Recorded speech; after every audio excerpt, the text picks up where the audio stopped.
Welcome to this explainer. Okay, so today we're diving into the absolute ultimate superhero culture clash. What if the Avengers were in The Boys? It's a seriously fascinating hypothetical scenario where the original 2012 Avengers suddenly just pop up in a universe where superheroes aren't actually heroes at all. Instead, they're highly monetized corporate mascots. So, picture this. Imagine Steve Rogers, Tony Stark, Thor, Bruce Banner, Natasha Romanoff, and Clint Barton arriving in a version of New York that looks pretty familiar, but is just entirely wrong. I mean, there's no shield, no Stark Tower, and literally zero record of the Avengers Initiative. Instead, they find themselves in a world completely dominated by Voot International, a massive corporation that has basically monetized the entire hero industry. It really makes you wonder, right? How would 6 genuine battle-tested heroes react to a system that turned their life's work into this completely cynical business? Section 1. Arrival in a corporate world. The ultimate culture clash. Almost right out of the gate, the Avengers would stick out like a sore thumb because absolutely none of them fit the rigid system Vought spent decades building.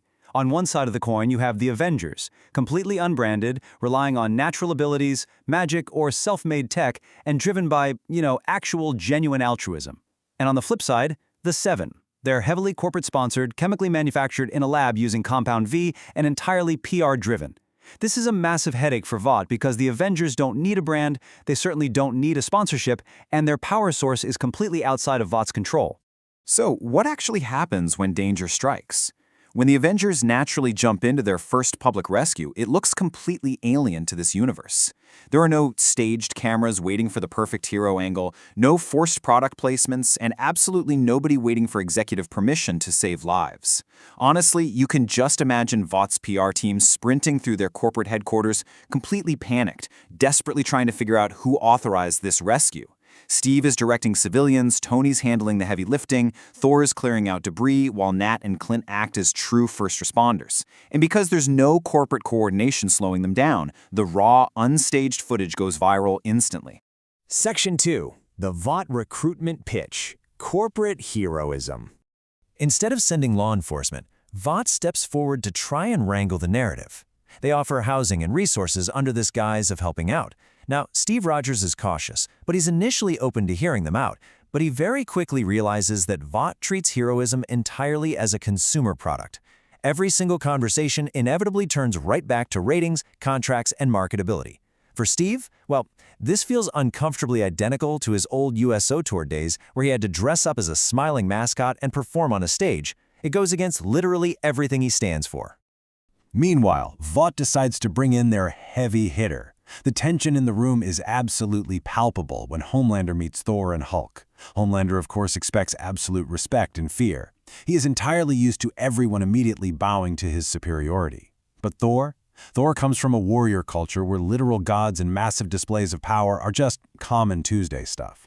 Add in Bruce Banner, a guy who actively suppresses a monster far stronger than anyone else in the building, and you'd have an audience that is completely immune to Homelander's usual intimidation tactics. Section 3. Hacking the Vought conspiracy. The espionage sequence.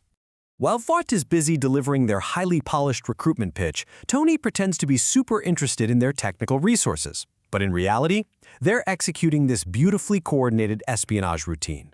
Step 1, Tony distracts the executives with incredibly complex technical questions that they desperately want to avoid. Using that guise of casual curiosity, Step 2, he's quietly mapping out Vought's highly secured internal networks. Concurrently, for Step 3, Natasha simply reads the room. She tracks the human behavior, noticing who defers to Homelander, pointing out which executives look genuinely terrified of their own employees. She maps out their entire compromised organizational structure before Tony even decrypts a single file. But here's the crucial part, the hard evidence they inevitably uncover. They discover the dark truth that Vought chemically created these heroes. They find the actual records of Compound V being injected into babies, meaning these powers are entirely manufactured, not naturally gifted. They uncover sealed medical records of test subjects, and horrifyingly, private financial settlements for collateral damage, like covering up A-Train running straight through an innocent bystander named Robin. The realization sets in. Vought aggressively and violently hides their lethal mistakes. Section 4. An uneasy underground alliance. Meeting the Boys. Using those exact same A-Train settlement records, Natasha manages to track down Huey, which quickly leads to a highly tense, off-the-books meeting with Billy Butcher. Now, Butcher inherently distrusts all soups. He just assumes anyone with powers is automatically a monster. But Steve pushes back hard against this absolute view. He argues that power doesn't automatically make someone corrupt. And he points directly to Thor and Bruce as living, breathing proof that immense, world-shaking strength can be restrained and used responsibly. Despite this deep ideological friction between them, they actually form an alliance because the synergy is just undeniable. Think about it. The boys provide crucial insider knowledge, internal Vought intel, underground witnesses, and the psychological profiles of the Seven. In return, the Avengers offer what the boys have never really had: unprecedented protection from retaliation, highly advanced technological analysis, and the raw firepower actually required to survive a direct head-on confrontation with Vought. Section 5. Retaliation and the Truth. Vought strikes back. As Vought notices the Avengers pulling away, and even worse, winning genuine public approval without any of their corporate marketing, they start to panic.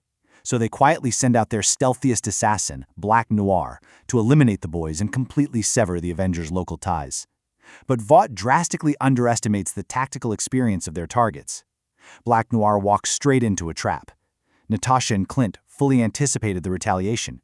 So instead of an easy assassination, Noir is funneled through a series of checkpoints, caught in traps, hit with explosive ranged attacks by Hawkeye and Black Widow, and ultimately contained in a custom reinforced holding system built by Tony Stark. With Vought officially crossing the line, the Avengers strike back and the fallout is incredibly fast. Like blink and you miss it fast. In Hour 1, Black Noir's assassination attempt fails completely. By Hour 12, Tony Stark takes those stolen Compound V files and just leaks them to multiple global news outlets simultaneously. By Day 3, the Seven begins to totally fracture from the inside out as public trust completely collapses. The world finally learns the truth. Their infallible, godlike heroes are nothing more than manufactured products. Section 6. The Fall of Homelander. The Final Battle. Watching his approval ratings just plummet and his absolute control slip away, Homelander completely snaps. Ignoring Vought's frantic PR strategy, he decides to go after the Avengers directly. But he walks into an absolute masterclass of tactical superiority. Homelander's used to people scattering in fear. Instead, he faces a perfectly orchestrated unit.